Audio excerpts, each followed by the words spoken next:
Selamun Aleyküm vatandaşlar. Bugünkü gepleşiğimiz Saparmurat Atayüç Niyazov'un ölen gününe bağışlanıp Saparmurat Niyazov'un dövründe näkili politika alınıp barıldı, näkili kemçilikleri boldu. Şolar barada gürün ediyaz. Anadurdu Hacıyev, Atamurat Saparov, Nur Muhammed Hanamov, soňra Vinzetta bilen dowam ediyaz gepleşiğimize. Nur Muhammed Hanamov, sizden başlasak. Olur.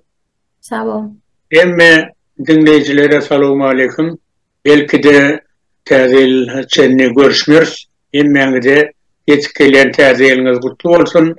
Emmeniz için düşümlüğün olsun. Arzularınız hasıl olsun. İnni hakikat yankı şu aydılan tema geçeceğiz. Niyaz filan has yakın tanışan doğrum yankı meni Bosnava başladık gelenlerinden sonra. Ön yığınaklarda ya olmazsa etkileyen çıkışlarda görüyorduk, geçtiyorduk. Öne yankı etişmeyalı yakından tanışanım. Yakınla iş çalışan doğrum. Bosnav'da başlık olup işlen doğrum. Birinciden yankı Bosnav'ı belirlenecek olanı onu yankı men önkü başlığım varavun sistemasında işlemde Ataçarıyev yatan yeri yaktı olsun aradan çıkıp da restik. Şol men başlığım hem molim diysem yanlış olmaz. Yankı Bosnava şon teklifi bilen öldürülendim. Niyazov'um şonu kabul etti. Onun belirlenmeden ön men bilen var duşup bir sorular veristirdi. Nahili alıp barjağımı bilyen mi ol işleri. Benim ayttim men Garovstroy ol yankı Soyuz Ministersosuna bağlı ministerstvo neme glafti. Şon ormasarı hükümünü üçümçülük meselesini alıp barıyordum. Üçümçülük meselesini yankı esası Moskva üstünden su ministerliği eserin su ministerliğinden çözülüyordu. Nem sünnetini Garovstroy onu bağlı. Şonla iş çalışanda köp meseleler nem sünnetini Garovum kanal öz baştak bir has ütkoşup abiyek. Şonun için bir topur hidrosarujeniler vardı. Onu edilen yankı enzamlar metal olsun, simint olsun yaman ulu miktarda gitiydi. Şunun için yönü normatif filan o obyektleri yapıp olmayadı. Şu meseleni artık maç almak için Bosnava, Gosplanı, Sayuz'a, Sayuz'un Gosplanı, Bosnava'na çıkmalı oluyordu. Projektör bilen görkedip, hakikaten gerek zaten yani özümüzün tap gören adımı değil. Hakikaten proyekt boyunca gerek zatlar deyip şeydi. Bunun için Bosnav'ın sistemasına, Gosplan'ın adavlıkta da sistemasına tanış olup Alparayan işlerini biliyordum. Şu zatları gördüm, onu bolya oynayarak olsa onunla Bosnav'a başladı beni biliyordum. Yani meclis tekliğimizi kararlaştırmalı deyip ayıttı. Bolya değişip şunu birinci edecek dursun. Şimdi ne yapacak bolya? Yankı Niyazov Bosnav bilen minfini özüm kuruyur desecktiydi eylek ormasarlarına. Näme için deseniz her ormasar bir pugdoğu kuruyur desecekti. Şoň için ormasarlaryň birine versem ol yorgony özüne çeker deyip şonu ýaly görüň edip diňe bir pugdoğu işlemelär. Bu iki sistema 2000 ministersini Bosnava ministersini neme deňleşdirilýärdi. Bu iki pugdoğu özüm kuruyur desecek. Şoň için hemme galan eyleki ministersolara, eyleki pugdoğları deň terediler ýalyp, çeýdip özü kuruyur etdi. Şoň için şu mesele boyunça aram çağırýardy, bir umumy ýagdaýlary aýdyp yankı habar vermeli Niyazova. Ýöne esasam has ýakyndan ki Sovet Soýuzy dargandan soň, Türkmenistanyň öz başlygyny gazanandan soň işler has agyrlaşdy. Näme üçin deseniz Soýuz döwründe näme de bolsa Soýuz üstünden yankı umumy berilýän fondlar bardy. Kuruluşluk materyali bolsun, teknika bolsun, ya başka zatlar bolsun, Bosnava değişti zatlar. Hemmesi yankı Soýuzyň ministersweden çözülýärdi, ya Bosnav bolany Bosnav Soýuzyň çözülýärdi. Şoň için Soýuz dargandan soň bu aragatnaşyklar kesildi. Täzeden hemme döwletler bilen nerede näme alýan bolsak täzeden bu ýol açmaly boldy. Näme üçin diýseniz, şo döwürde bir topar döwletler, öňkü soýuzy bagly respublikalar, nerden näme bolýandan bilen opdylar. Näme üçin diýseniz, uly dawa başlan. Bu dawa şo döwürde Ukraina bilen boldy. Näme üçin diýseniz, Türkmenistanyň gazyny Ukraina'da berilýärdi. Ýöne muhimmetine ýa-ni Gazprom teretýärdi. Ukraina bolsa biz Türkmenistany bilemizok, biz diňe Orsetden Gazpromdan alýas. Sizin gazyňyz barada bizim habarymyz ýok diýip şeýdip Türkmenistan bilen aragatnaşygy o mesele boýunça seretmek islemedi. Şoň üçin uly hereketler edip, ýa-ni Orsetden bu döwründen soýuz aýrly Orsetden Energiýa Ministersiýasyna bagly Gazpromyň şo mahal oň ýollaşçysy Çernomyrdinli. Tasarifim ýa-ni Premier Ministeriň ornatary bolan soň şo meseleler boýunça Moskwa gatnaşyp Çernomyrdy bilen kän dawalaşyp dad edip şu miktarda bizim gazymyz ahyry soňuny boýna aldylar. Şu miktarda Türkmenistanyň gazy Ukrainaga gitýär diýip resmi hat berdiler. Şo hat boýunça Ukraina bilen aragatnaşyklar iki tarap bilen söwda aragatnaşygy protokollaşdyryp işlenip başlady. Edil şo ýaly hemme eleki soýuza bagly öňkü respublikalar bilen diňe Pribaltika ýokda arasynda galan hemme döwletler bardy. Şolar bilen hemmesi bilen ýa-ni şolar ýaly aragatnaşyklar protokollaşdyrylyp Türkmenistana näme berilmeli, Türkmenistan näme almaly o döwletlerden, o respublikalardan şolar ýaly uly iş geçirildi. Esasy ýa-ni Niýazowyň ornatary ýöne onlar bilen delegasiýa gosnap, mentor hem eleki puldoklardan ýolbaşylar gatnaşyp şeýdip şolar ýaly protokollaşdyryp almaly bermeli meseleler kanunlaşdyryldy. Ondan soň ýerine ýetirilişi her hepdede bir ýerden Niýazowa baryp ýa-ni habar bermeli. Näme üçin biz näme üçin diýseniz ýa-ni protokollun ýerine ýetirilişini Türkmenistandan näme gidipdir, Türkmenistandan näme gelipdir. Şonu hemmesini gosnap kontrol etmeli boldy. Kontroly ýüklenýär Niýazowyň görkezmesi boýunça. Ondan şu mesele boýunça hepdede bir ýerden kime näçe berileni barada, kimden näme alynýany barada, kemçiligi barmy ýa dolu ýerine ýetirilýärmi diýip şeýdip Niýazowa habar ýetirmeli boldy. Şoň üçin şo döwürde ýa-ni 92-den başlap hemen ilçe olup gitýänçän 94-üň ortalaryna çenli şolar ýaly Niýazow bilen hepdede bir ýerden diýen ýaly hem hal bir başga bir meseleler boýunça oň wagtda bolmasa ýa bir ýere gitýän bolsa diňe şo döwürde baramokdyň ýanyna.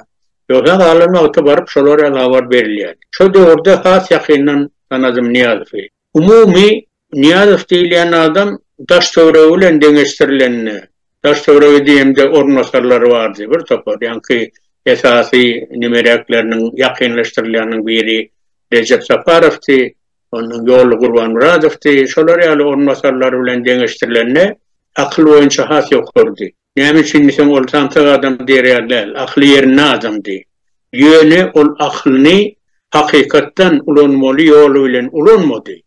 Diňe öz şahsy kultury boýunça şo öz şahsy kulturyny galdyrmak hem özüni bir padşah hökmünde Türkmenistanyna görkezmek diňe şo ýoly ulandy. Beýnan sagan. Näme üçin diýseniz Niýazow hakykatdan ilki ýyllarda soýuzlarga aýanna. Biz ona doğrusyny aýtsak inanmak. Näme üçin onan? Bir yetim adam, ýaşlykda horluk çeken, enesi atasy ýok bolan, ýa-ni atata watan, ikinji watan urşunda ejesem ýa-ni Aşgabatdaky bolan uly ýerranmada ýok bolan eleki doganlarda atar bilen. Şoň üçin ol doganlaryňlar onu almanlarlar terbiýe etmeni özlerine deddoma beripdirler. Deddamda önüwesen horluk çeken, şo horluk çeken adam halkyň horlugyny düşünür diýip şo pikirde biz ananny oňa. Ýöne gynasagam kıyıska döwürde bizim ýalňyşanmady bilip urdyk. Näme üçin diýseniz, on etýän hereketleri başta eden hereketleri. Hemmesi diňe ýa-ni öz kursesinde oturan ýerine güýçlenmek, ayakta berk durmak, hemme puldokları gow edip eline alıp diňe şoň gepi ýörer ýaly, şoň ýaly sistemany gurdy. O dine o sistemanı kuran bilen köşeşmi. Esasi halkın gözünü korkutup dine şo näme diýse leppey diýer ýaly şolar ýaly sistema yol aldy. O da şu neçenli dowam etýäginden taýdan. Näme üçin diýseňiz, ýene bir mesele getirjek bolýan ýanky akyl bar da. Uly Türkmenistan boýunça aktifler bolanna, uly ýygnaklar bolanna, oňa dine ýanky meclisin deputatlary däl, olaram gatnaşýady, emme ornatarlary gatnaşýady, ministrler, elki ýol respublika pudoklong, respublika degişli pudoklong ýolbaşçylary gatnaşýady, vilayet häkimleri, ahas uly bolanna etraf häkimlerine çennem gatnaşýadylar. Şolar ýaly oňa ýere çok oýdup doldurup bir spravka taýinýady.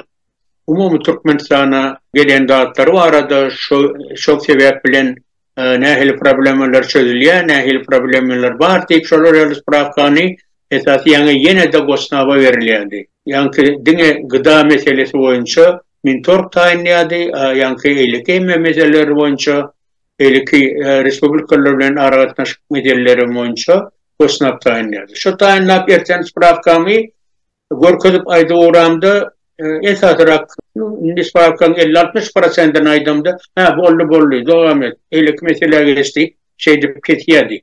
Men elki pikir etýärdim bir wagt az bolan soň kugluk ýa-ni näme imkan diýip. Onuň ýöne görsem ertesi ýygnakda şo men berýän spravkamy dolu ulanýar.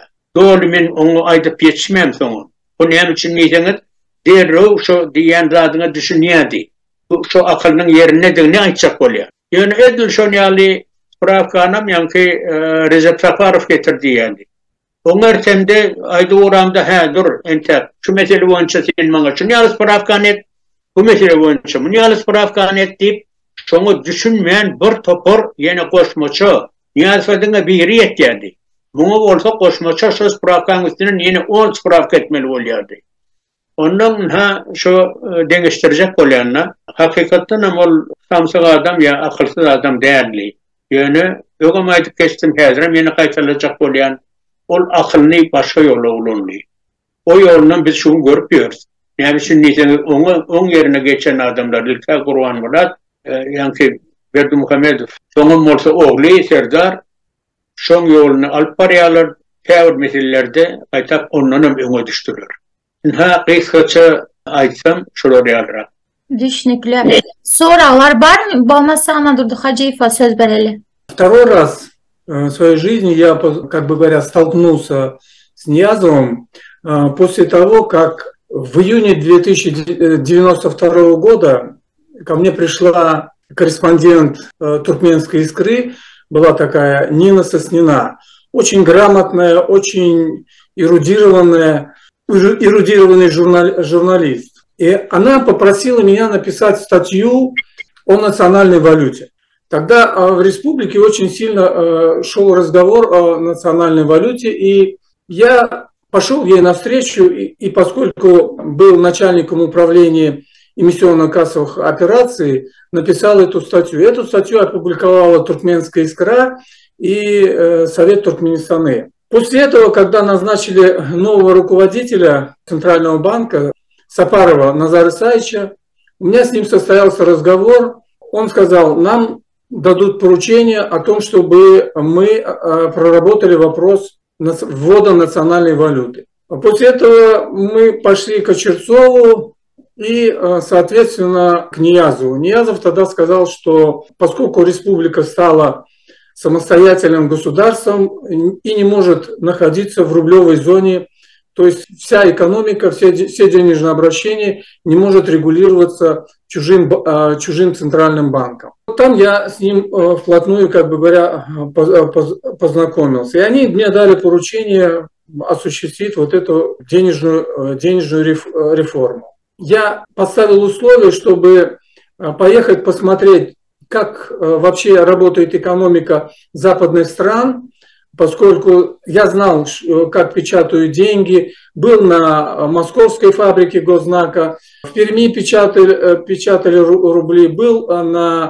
в Ленинграде на Монетном дворе Петропавловской крепости и так далее, и так далее. Но мне хотелось знать, как западные центральные банки работают. И меня послали в Германию на стажировку в Бундесбанк. Там я подробно изучил, как была произведена денежная реформа в 1948 году. Ее сделал Людвиг Эрхард, немецкий форматор, его называют отцом денежной реформы немецкой. Впоследствии он стал канцлером. Немцы, как бы говоря, немецкая экономика после войны была в разрухе. И благодаря плану Маршалла, это план госсекретаря, министра иностранных дел Соединенных Штатов, они оказали финансовую помощь, они оказали техническую помощь, но Людвиг Эрхард сделал именно денежную реформу, после которой начался всеобщий подъем немецкой экономики. Для меня было первой неожиданностью, когда мы уже подписали с британской компанией Деларю контракт на печатание денег, и нужно было все-таки дать свои предложения, какой будет курс этой валюты. Мы тогда, где-то в апреле-мае 1993 года, дали свое предложение где-то в пределах 5-7 монат за $1 США. Напечатали мы где-то 82 миллиона монат, и эти монаты должны были, по нашим расчетам, хватить на 2-3 года, чтобы нормально обеспечивать денежный оборот. Но когда мы услышали, что 1 к 2, то пришли некое замешательство. Когда я обратился к Назару Саевичу Сапарову и потом отчет, будет ли достаточно столько валюты для того, чтобы поддерживать курс монаты, нам сказали, что да. Но, в принципе, тогда вся экономика Туркменистана переходила на рыночные отношения. И с мая 1992 года правительство Туркменистана, то есть исполнительную власть, возглавил сам Ниязов. Тут начали приниматься различные постановления, различные законы парламентом, экономические законы, там закон об инвестициях, закон о Государственном центральном банке и так далее, и так далее. Что меня смущало? Смущало то, что, допустим, я когда беседовал до этого с депутатами парламента и посетив там ряд западных банков, я говорил, что Центральный банк должен быть подотчетен, как самостоятельная структура, должен быть подотчетен парламенту. Однако сделали все наоборот и просто-напросто подчинили Центральный банк Ниязову, президенту. Вся экономика была настроена на то, чтобы, грубо говоря, принимали закон, делали шаг вперед, 2 шага назад. Вот я говорил о немецких реформах Людвига Эрхарда, который, во-первых, сделал денежную реформу, во-вторых, отпустил цены. В-третьих, приняли антимонопольные и налоговые законы. Вот что было в Туркменистане? В Туркменистане, как только президент возглавил правительство, все пошло наперекосяк. Любое ценообразование устанавливал президент. Допустим, я могу привести такой пример, что ежегодно Ниязов устанавливал для арендаторов сельского хозяйства цену на хлопок. Хотя мы все говорили о рынке, и все знали, что цена тонны хлопка на мировом рынке стоит, допустим, около $1000, Ниязов внутри Туркменистана устанавливал свои цены. Был такой момент, когда Пайзы Гельдемередов бежал к Ниязову и устанавливал цену на килограмм картошки. Все это вот не способствовало тому, чтобы в Туркменистане были хоть какие-то рыночные отношения. И в конце концов,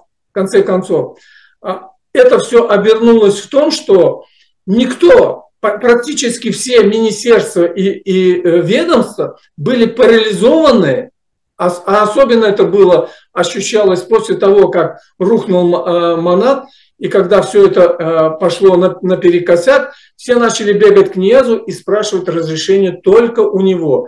Даже когда Центральный банк менял курс, нам приходилось писать письмо Ниязову и потом председатель банка шел к Ниязову, и если Ниязов подписывал это постановление, значит, мы в данном случае устанавливали новый курс. Несмотря что была введена собственная валюта, Ниязов наперекор этому, причем была введена на основе закона, Ниязов сам нарушал этот закон. Он подписывал контракты с западными фирмами в валюте, что не способствовало укреплению курса маната. Освобождал эти западные фирмы от таможенных и налоговых сборов. Понимаете? То есть ему, вот как он хотел, так и решал. Но самое плачевное, что парламент, который был преобразован из бывших депутатов Верховного Совета, напронимали столько законов, которые практически подчинили все. Вообще в государственном строительстве есть 3 ветви власти. Это законодательная, судебная и исполнительная. Так вот, парламент все отдал в руки одного человека. И с этого момента Ниязов стал назначать судей, назначать прокуроров и так далее. Но Нурмухамед Чарыч уехал в 1994 году, в середине. Я же скажу, что вот то, что Ниязов получил огромные вот эти полномочия, он начал применять их репрессивными методами против собственного народа. Любой, кто мог выступить против Ниязова, он тут же либо фабриковали против него уголовное дело, либо его выживали из республики. Или если человек не уезжал, то его сажали в тюрьму. Он разогнал все творческие союзы, союз кинематографистов, союз журналистов, союз писателей. Все это было просто-напросто на корню искоренено по одной только причине, что люди отказывались его хвалить. Люди отказывались его. И он вот это все разогнал, оставил только один союз, это союз скульпторов. Там был такой Бабасары, которые просто лепили везде эти скульптуры Ниязова и укрепляли его культ личности. Ситуация была такая, что в начале, особенно в середине 90-х годов, Ниязов, когда прибрав всю власть в свои руки, с этого момента просто началась развиваться его культ, насилие над народом, никакой заботы о народе у него вообще не было. Вся валюта пряталась за границей. Вся валюта, особенно это было в начале 90-х годов. 91-й, 92-й, 93-й год вообще ничего не поступало в республике. При нем была развита очень сильная коррупционная составляющая. Ну и подавление инакомыслия, подавление свободы слова, подавление вероисповедания свободной, все это было при Ниязове. И вот результатом я могу сказать, Нурмухамед Чарыч, он, конечно, промолчал, но вот то, что творилось, особенно когда часть интеллигенции выехала за рубеж, и он, когда начал репрессии, Нурмухамед Чарыч может подтвердить слова, началось просто-напросто жесточайшие репрессии по методу Сталина, когда человек, который высказал свое недовольство или где-то уничтожали не только этого человека, уничтожали их родственников, уничтожали близких. Это было просто, как вам сказать, такого кровавого диктатора. Вот то, что мы читали, мой дед, 2 моих дедушки были репрессированы в период Сталина. Я просто не верил, что такой период может прийти обратно. Но, к сожалению, он пришел. Пришел в лице вот этого Ниязова. Спасибо. Виндетта, sizden bir öz fikrinizi aytıp geçseniz. Salamu aleykümler. Emmende. Salamu aleyküm vatandaşlar. Men o atımda şu tayda hem teadr hem Türkçe, Türkmençe diyecek hem Orçça. öz wagtymda vezipe almadyk, dad etmedik. Yani biz şu garaşymyz şu taýda ýaşan wagtymyzda men şonu aýtjak bolýan. Kyn wagtlardy, doğrudan kyn wagtlardy. 10 ýylyň içinde şu 90-ýyldan 2001-nji ýyla çelle şu haçanlar şu ruhnama doktrinasy çykanda 10 ýyl içinde şahsiýet kulturyny döretdi. Ýöne sözde diýsek diktatura. Esasat ýanda andırda ma aýdyp geçdi. Bizim Нешват шон одаdyny, как сказать, пожинаем эти моменты, то, что полностью была выдавлена интеллигенция. Интеллигенция Türkmenistan'a gittiler. Gittiler, onu hemmemeden bilýär. Ondan başka da intelligensiyadan başka milletlerden ortlar dağıtlarım göçüp başladılar. Kazaklar, kalan milletlerim yoğuştan Türkmenistan'ı taşlap gittiler. Ne mi diýdi Niyazov? Şu intelligensiya giden vakti bir düşünýär. O meni adıma düşer şunlara söz diye. Türkmenin kanunu diye balet yoktu diye. Balet yoktu Türkmenin kanunu diye. Balet yaptılar. Operanı yaptılar. Tiyatrlar yarım oda işleyediler. Esası da adam ilim akademiyasını yaptılar. Akademiya nauk была полностью, так сказать, уничтожена. Yoktu şu daydı. Ondan başka da bilim sistemasını dağıttı. Bilim sisteması 9 klas образование etti, dağıt etti. O adam çağlarım mektebe oturanlar, daşar yurtta 10 klas olmasa biz hemmemeden şu vakti adama düşýänler. 10 klas olmasa instituta dalanaktılar. Bilim sistemasını, как сказать, на корню просто он уничтожил. Näme döretdi? Döretdi şeyle bir elitany, bilimsizlik zatlar, şu esasy zat şolarda ýadyma düşýär, şu taýda adamlar gelenler de var ha, teýada şu gelenler institutdan soň baranlar adamlar, olar diýerdir, bulardan bir ilimim ýok, biligim ýok, olar diňe şu para almak bilen ýa-da şeýlip ýaşap bilen şonlaryk bir derejede işlerini zat edýärdiler. Olar uçup şonu döretmek uçup şolary, как бы сказать, укрепить их элитный жилье berýärdiler olara.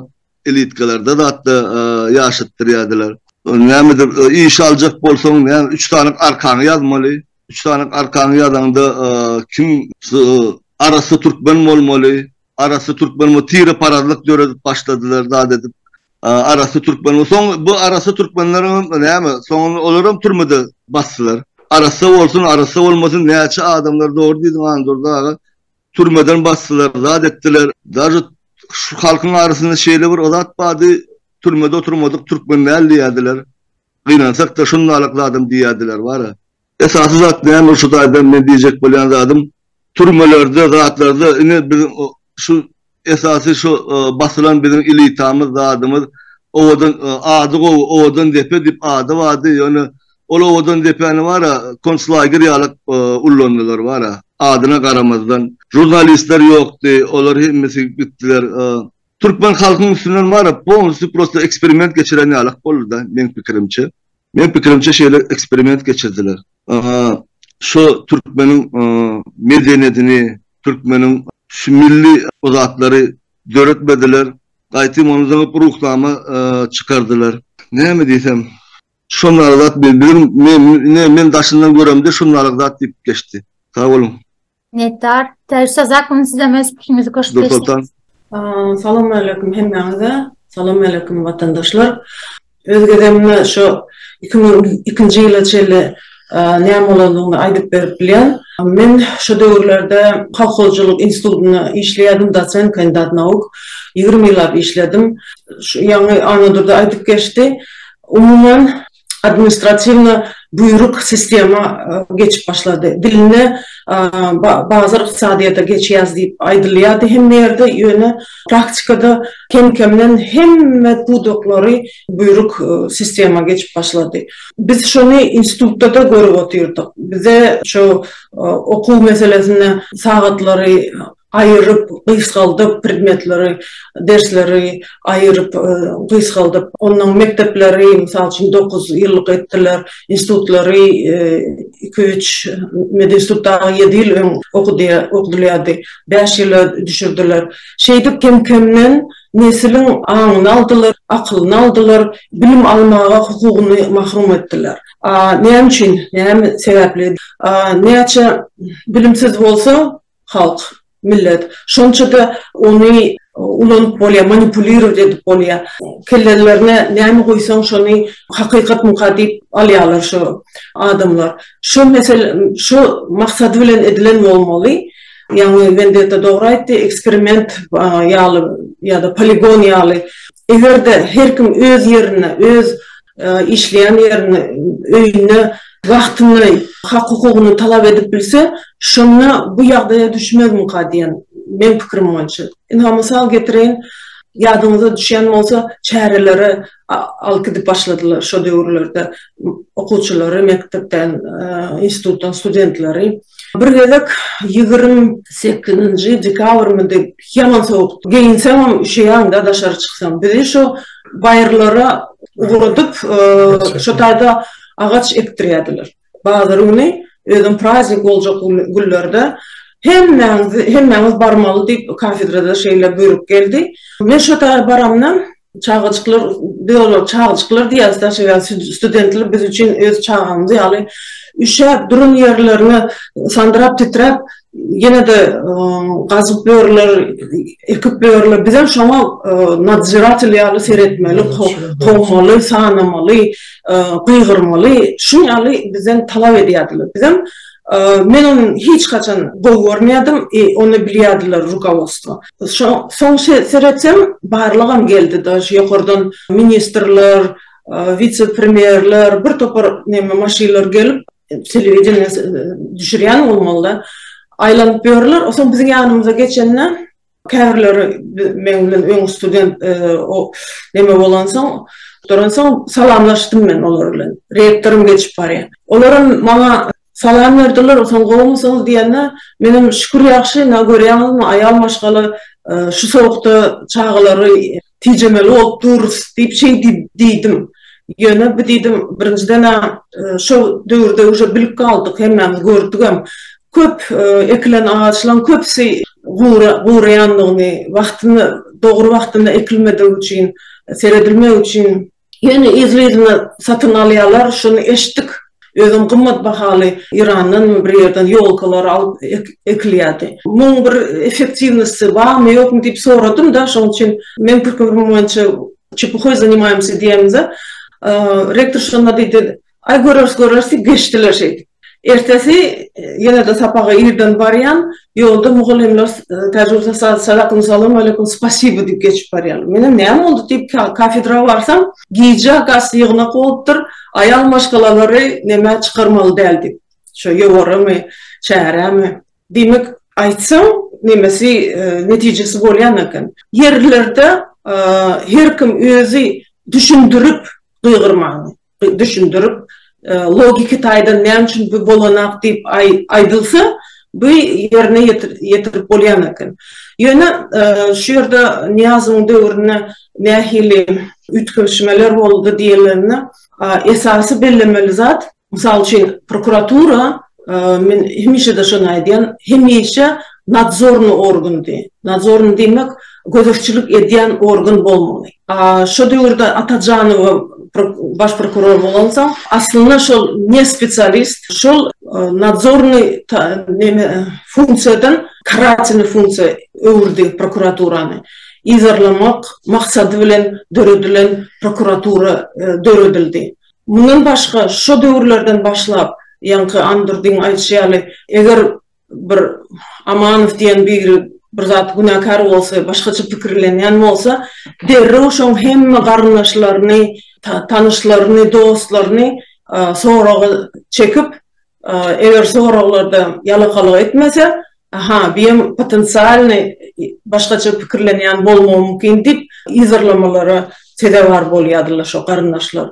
Bundan başka yine de prokuratura, polisiya, belki silavikler öz işini yerine getirmeni, olan köpsi doğru bilim almansan, tecrübeleri bolmansan, kvalifikasiyası bolmansan, olur ilk başta şu yalakalık etsen, şonna yerine galayan, kreslana galayan, bezipağına galayan deyip, dine şonu sürüp başladılar. hem yerde, hem uğurlarda, hem budoklarda. Şeydivan kemkemden bu sistemani dargattılar. Önkü bar baylıklarımızı, näme diýsem, her hili gowy poложительный nemelerimiz bardy, tejribelerimiz, yetişen kvalifisirni spesialistlerimiz bardy. Şunun hemmesini dargadyp, täze gelen nesili başgaça terbiye berip başladılar. Hem bu doklarda. İqtisadiyet bolsun, siyaset bolsun, ya da medeniyet bolsun. 2007 yılda Berdimuhamedov gelen soň, olam şonu dökmäni, şonu östürüp başladı. Näme şunu aýtjak. Atamurat Saparov, söz sizde. Assalamu alaikum, hormatly vatandaşlar. Türkmenistanyň ilkinji prezidenti Saparmurat Niyazow hakda görüň alyp barýas. Ýagny Saparmurat Niyazow wezife geçende men 7 ýaşly oglandym. Mene bugünkü günem 40'a ýakynlaşdym. Emma şondan bäri käbir meselelere düşünmedik yerlerim var. Hatta bir neçe soraglara jogap tapmadyk yerlerim var. Hatta hayran kaldıryan faktorlara müze çıktı. İlki bilen başladyň Niyazow'un familiýasy. Ýagny Niyazow. O mekteplerde 7 arkasını öğrettiler Niyazow'un. Emma şu yerde Niyaz adlı şahsiyet hiç hili ýagdaýda geçen ak. Annaly çoğsun, ağoylu vay, Tanrıverdi vay, artık vay, Anna Niyaz. O Atamurat, emma Niyaz diyen ad yok. Men özümden misal alsam, bana Atamurat Saparov. Kakamın kakasının adı Saparov olan. Men şonun adını götüren. Saparov yani familiýa edip demek, ata-babalarına hormat koymadık bir şahsiyet diysek, yanlışmaz dip kireten. Yine bir hayran kaldıryan mesele, Niyazow SSR döwrüne. Erwet döwür, yani hatta kitaplarının käbir yerlerinde ajdarhalyk döwrü dip adlandıran yerler de var. Emma oylanyp görsek, şu ajdarhalyk döwrünün esasında yani yaşlılar bellep geçti. Şul yetim o garyndaş hiç sady yok, şunu kömek edeliň zat dip şu derece yettiren SSR döwrü dermi? SSR hökümeti dermi? Ýagny iýen saçagyna tüýkürmek dip men şonu düşünýän. Ondan başka yine vatandaşlarımızın hayran kaldıryan hareketleri var. Ana YouTube'da, TikTok videolarda Niyazow'un suratı koyulsa ya şonun videoları olsa ay beyik serdarımız yatan ýeri ýakty olsun vay atamız vay onymyz munymyz. Elbette olaryň pikiri. O pikirine garşamak emma şol adamları ýagny nähili diýsem ýatkeşligi ören kıyska adamlar diýip biljek. Sebebi bir günün içinde 15.000 sany medisina işgäri sakraşat eden adam. Medisina diýmek näme bul? Saglyk diýmek vatandaşlar. Ýagny Türkmenistanda saglyk gerek däl diýen manyny berýär. Bir günde 15.000 sany medisina işgärini işden boşatmak. Ýadyňyzdan çykaýdy ötýän garrylaryň pensiýalary kesildi. Ýadyňyzdan çykdymy diýmek? Beýska ýatkeşligimiz var. Hem Türkmenistan indi garrylaryna pensiýa berip bilmez ýaly döwletme. Tebiga resurslarymyza seretsek. Indi meni has hayran kaldıryan mesele Ruhnama kitabında näme diýer? 3 gezek Ruhnamany okan adam cennete girer diye men Allah diye haýyş etdim şonu diye. Indi logika tarapdan kellemizi işledip seretsek diýmek Allah bilen şertnama ýagny kontrakt baglaşan şahsiýet diýip aýdyp biles. Ýagny men aýtsam, ana durda meniň adymdan bir adam barjak, sen şoňa bir 5 manat pul beräýsin diýip ýa Nurmuhammed aga meniň adymdan bir adam barjakdyr, garnyny doýurup goýberäý diýip edil bir kontakta giren ýaly düşünmeli bolýas. 3 gezek Ruhnamany okan adam cennetin kapısı açılıyor şoňa. Bu gülkünçlermi vatandaşlar? O bugünkü gün yine men has bir hayran kaldıryan zat. Bolýar, ilkinji Türkmenistanyň prezidenti, döwlet esaslandyrıcı, o beýik serdarymyz Türkmenbaşy yeneler. Indi kabry, mazary meselesinde Rusça gawaýdanda mogila. Alyň ana Fidel Castro Kubada kim barsa bara vermeli mazaryna açykdyr. Ene Özbekistanyň prezidenti hem Edil İslam Karimov Niyazow bilen deň derejede deň tutuldy. Samarkandda mazary dor geçili. Ne o post var, ne o почётный часовой neme var. Arkaýyn bara vermeli. Rossiýada Novodevичи kladbişede Yeltsin ýatyr. Arkaýyn bara vermeli. Emma bizinkide почётный karawul, el karawul hem avtomatly durýar. Gelme gelsen ataryn diýip. Näme sebäpden? Sebebi eden ettilikler belli. Hatta mazarından ar almasın halk diýip. Häli bugün hatta mazaryny gorap saklap gelip oturýarlar. Emma men näme üçindir? Şu videolarda, TikTok videolarda, YouTube videolarda vay atamız, vay babamız, sen olsan başkaça olardı, vay sen ölmeli derdin, sen yaşamalıydın deyip yazan adamlar nefsi mahve. Söwjekler men. Olaryň şahsy pikiri. Men söwjekler ýöne nefsim agryýar. Ne derecede yat geçtiğiniz kıyıska eken? Ne derecede? Yankı berlep geçişim yazıp, bir günün içinde 15 bin medisini içkardını sakraşat etmek, işten ayırmak. Demek Türkmen halkı öleversin keserlikten. Ama devletin büdjetine ziyan getirmesin diye manada edilen iş bugünkü gün gerek oldu mu? Saldatlar yadınızda bolsa gaýylaryň yerine koyup, köp iş yerlerine saldatları alıp, doğru değil mi? Ayçaklarım şulardan var vatandaşlar. Oylanıp fikirlerinin videolarda bir zat yazmazımızdan fikirlet görün. Men şu yazı oturanım şu adama münasip mi değil mi deyip birazrak bir geçmişe seyredin. Geçmişim olmadığım geleceği olmaz diye men özüm 10 yaşımda vaktım. Çörek oçurunda gijelep yattım. Doğru. Türkmenistan kararsız oldu. Buğday ekilmedi, ektik deyip yanlış maglumat verdiler, hasavat verdiler, çörek kıtçılığı boldu. Ama düzeltilmeli değil mi? Hali bugün şu sistemi devam etkili otur. Düýbüni koyan, esaslandıran kim? Şu övüp komentariya yazyan Sapar Murat Ataýew Niýaz diýen adamdır. Şu adam düýbüni esaslandırıcı, diktatoranyň düýbüni koyucu, fundamentini esaslandırıcı şol şahsiýetdir. Mün söylenimiz için köp sağ olun, açacaklarım şulardan ibaret. Sağ olun. Vinzetta yine bir söz almak isteýär. Ters söz hakkını haydi verin. 15 bin medisinski sestralar dedim. Doğru biz var şu arada Nurhat Çarıç yadınıza var olsa köp neme press release'ları yazdık, onun halkara gurumaları yüzlendik. Şol sanını neme var adı da sakraşenya edilen belki onun pensionerler var adı da. Bu näme üçin edilenini doğru aýtdyň ýa-ni sebebi uşu adamın aklı ütkap başladı. Yankı sen aytşyň ýaly Allah bilen deň özüni görýärdi. Nurhat Çarıç yadınıza var olsa bir parat günni men şu nemeni ýagyşy özüm ayırdım diýen ýaly şol ýaly bir zatlar çykyş edip aýtdy yadınıza var olsa. Ol diňe aýran nokta we sezek bakty ýagdyryp milýardy ýagyşy. Şuň guruk günni we yankı hasirlamyza ziyan getiremezin. Men ýagşy ýagdyrýan, ýagşy ýagdyrýan. Ya onca Musayf'ın aýdýaly Hindistan'a bir ziyaretle baranna Niýazowyň şeýle bir güýji bardy. Kabinet noty kakbirden bir siňek uçup geldi. Şoňa hek diýdi olin pat etdi de siňek öleýdi diýe. Sannaky ýolbaşçylar geň görüp muň atýanlady näme diýip şonu ýaly maskaraçylyga da geldik ahyryn. Şolar ýaly zatlaram bolup geçdi. Ne görün olsa Aytsan gülkün şeýle bolyn ýöne bunu gülmeli bunu gynanmaly, ağlamaly diýeňem ýalňyşdyr. Ben ýene başla täze ýa-ni 15 000 diýeni maňa da ýatlatdy. Ol diňe 15 000 işgärler helak boldy diýerler. Ýöne şu 15 000 näçe adama saglygyny gorýardy, näçe adama peýda berýärdi. Şol adamlar olaram horruga galdy. Indi şolun bir topary öz wagtyny medisina hyzmatyny görülmedi adamlar ýoğully gitdi. Niýazowyň etýäni diňe 15 000 adam däl. O 15 000 arkasynda 150 000 bolmagy mümkin. Düşünýäňizmi? Nähili diýen. Ol diňe bir mesele. Ondan bağışlan mümkün bolsa men ýene bir goşakladym bar, ýa-ni başda aýdamda bir açyk howlukdym näme mi? Soňundan Anadolu'da aýdanda da ýadyma düşdi, Stalin barada diýenne. Bir uly ýoňnakda, ýa-ni uly respublikan aktiwinna. O ýa-ni etrap häkimlerine çenni gatnaşýardy. Şu uly aktivda ýa-ni Niýazow bir zat idi.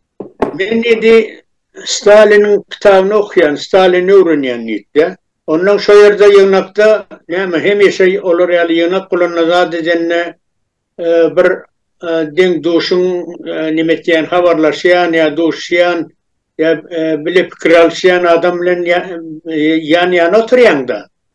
Şonda şeý diýdi bolan ýanymda oturanyň adna maýda oturjak däl şu mahala çennem doğun garnaşlaryna azar bermekleri mümkin. Şoň üçin aýdamok.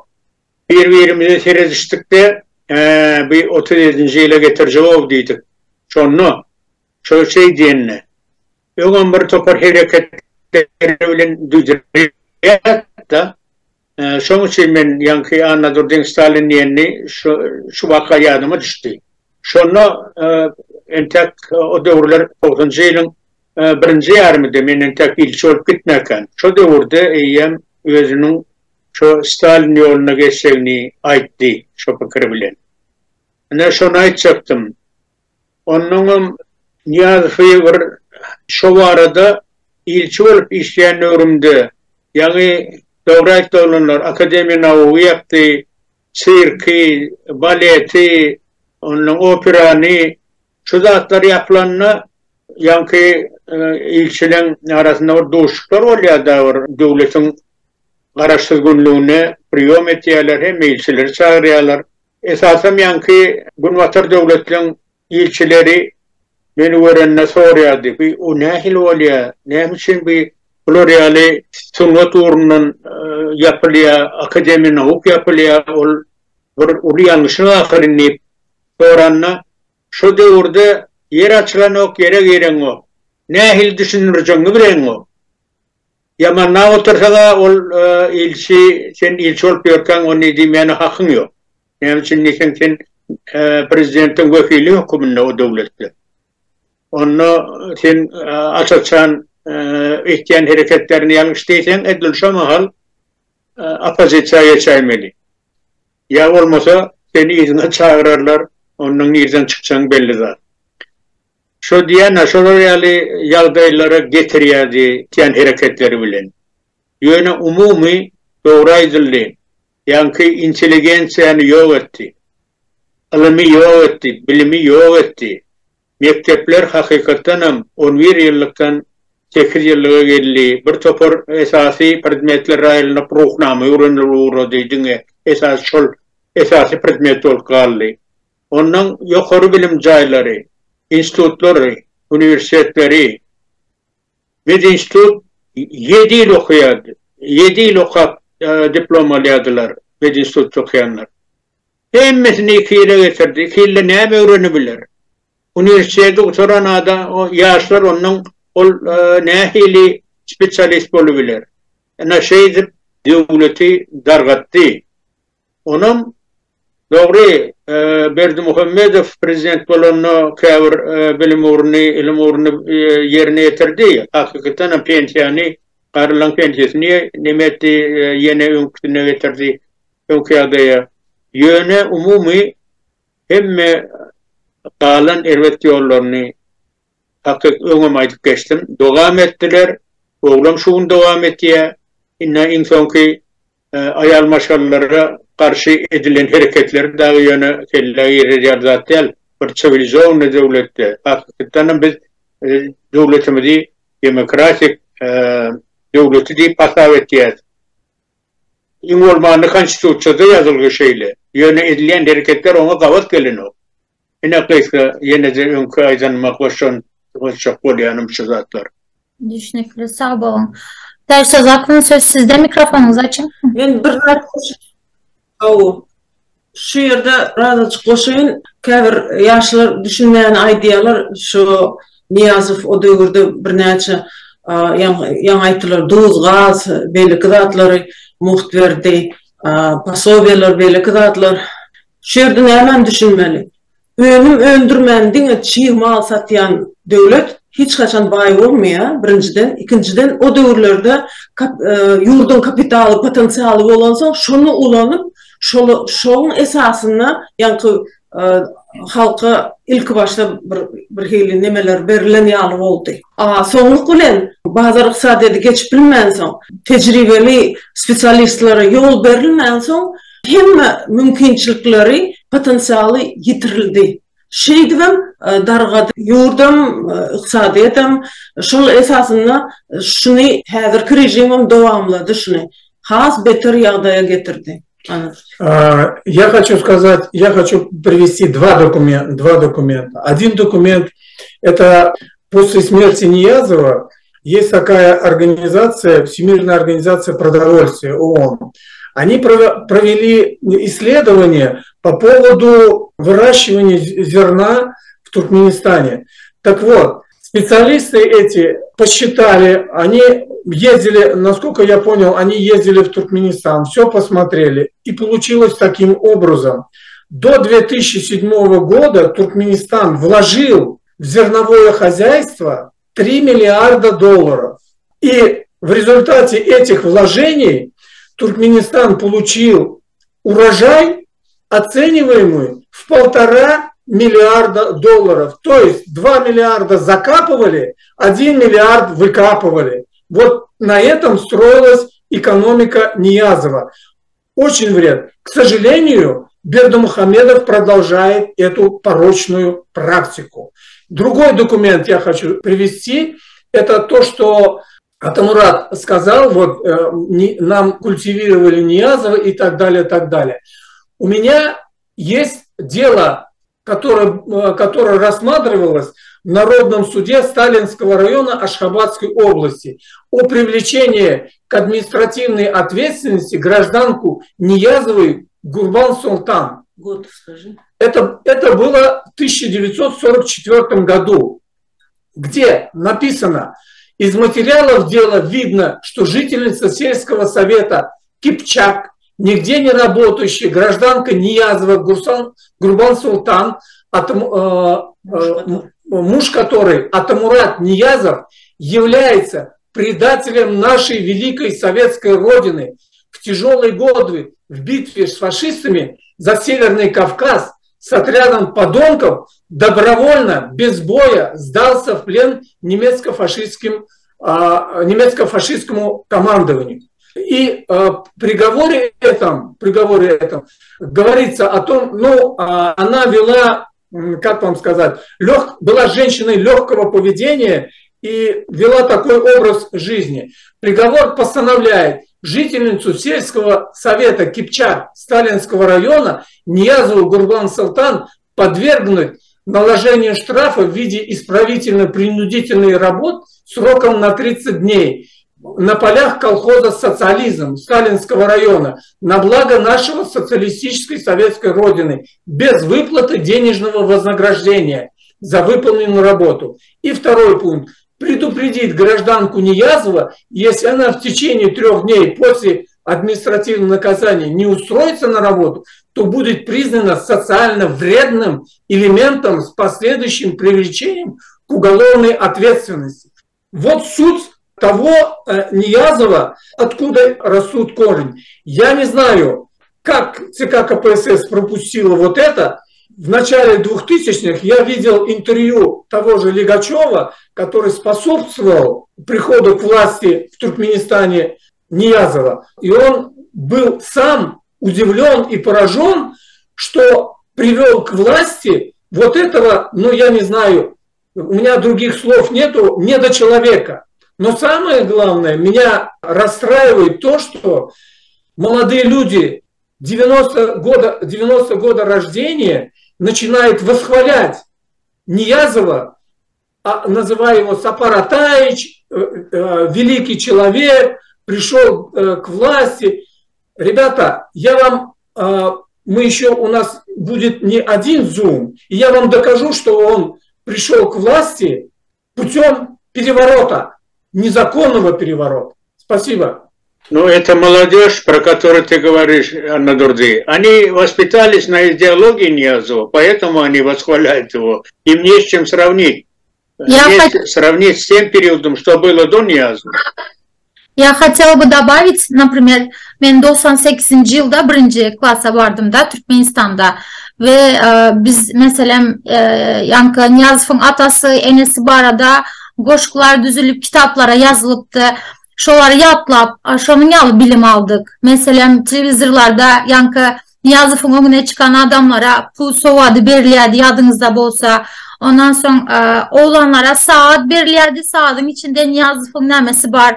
Kızlara matap adark eden bolyadı ve şu vaxtlar ben hazır fikirlenip oturuyan da Yankı ayların adı ütkediləndə, heptenin günlerin adı ütkediləndə halktan ya da muallimlerden hiç karşılık yoktu ya da şu zatların yanlışlığını düşündüren bir adam yoktu. Yani bize meselemde en azından öz aralarında gürleşmenin yetişen yerimde öz aralarında gurrun edenleri daş men yadımda yok. Niyazov'un ölen günü men dünyalı yadımda meselem televizorda hiçli programa görkezmen Dine Baydağ'ın suratı vardı ve yankı speaker çıkıp ölenliği barada haber verende men tanışlarım, men yaşayan yerimde köp adam ağlaptı. Sebebi men sizin aydıp beren zatlarınız, okuyup gören zatlarım ve özümün oku dövrü alan bilimin mesela ruhnama kitabını kim yatlasa televizora çıkarıp soğuat veriliydi ve okuyucuları şuna özendiriydiler. Ruhnaman yatlasan şunun yalı padarka veriliydi prezidentin öz adından yeneneme. Şunun yalı ulalanımız üçün belki de biz köp zatları zamiçat etmedik de görüp bilmedik nemenin nemeligini deyip fikir ediyen men. Demek şu vakt yürütülüşen siyaset kultu kaldırmak, yürütülüşen siyaset alıp barınıyordu. Yankı Nursultan'ın şeyali, şoloriyalor böyle küçük sorgutçuk gören olup, onun ruhnamada terbiye edilen yaşlar, onlar ne mi? Başka yerden bir hiç haber albilen o var. Şunun için inni bu şu devrun yaşları inni yetişti. Şunki Ağrıyağda'yı görüyor. O mahal ne mi? Ağrıyağda'yı olan enataları gördü. Olur yönü çağı olan son oku atına yapacak işi var, giymişi var. Yem özleri yetişenine özleri inni verdi Muhammed Fıtır'ını yetişti. Mahal Ağrıyağda'ları görüp dengeçtirip kaya adamlar yanlış hareket ediyor. Şunun için bizim şunki etken çıkışımız bir topara adama hakikati açar, hakikati görkecer, gözünü açar. Şunun için onun dengeçtirlerini bilirler. Niyazov Umi ya Berdi Muhammed fervet mi? O Berdi Muhammed Niyaz'ın edenlerini devam et yere. Şu halkı yaldayı şu devre geçireyim. Edil desendir. Niyazov bunu şu derece getirdi. Berdi Muhammed onu dine oğlu bilen hazırını devam et yerler. Şunun için bilmeyen entek yaşlar, bilmeyen etken yank hareketleri. Onun doğru ettiler. Bir topor geçeni yadını çıkardı diyenleyip, şu devrdaki zorluk çeken adamların temhalden geçtirip şu devrgu diyenler olin, onlar yanlış veriyorlar. Nem için diysen bu ervettattan yeni daydık geçen düğünü tutun Niyazov. Şu esası zat aydık geçecek böyleyenle şu yancı yaşlar zatlar dedik o zat. Esas diğer zatlar muğut suyumuz vardı, muğut tohumumuz vardı, muğut gazımız vardı. Vatandaşlar şu muğut su bilen tok bilen gaz bizim azatlığımızı alırlar elimizden bari. Esası zat şu. За бесплатную воду, газ и электричество они украли нашу свободу. Bolyarında vatandaşlar gepleşme sonuna geldik. Hemen zeminiyet ağırlık bildiriyoruz. Yine ki gepleşiklere çenli hoş sağ olun.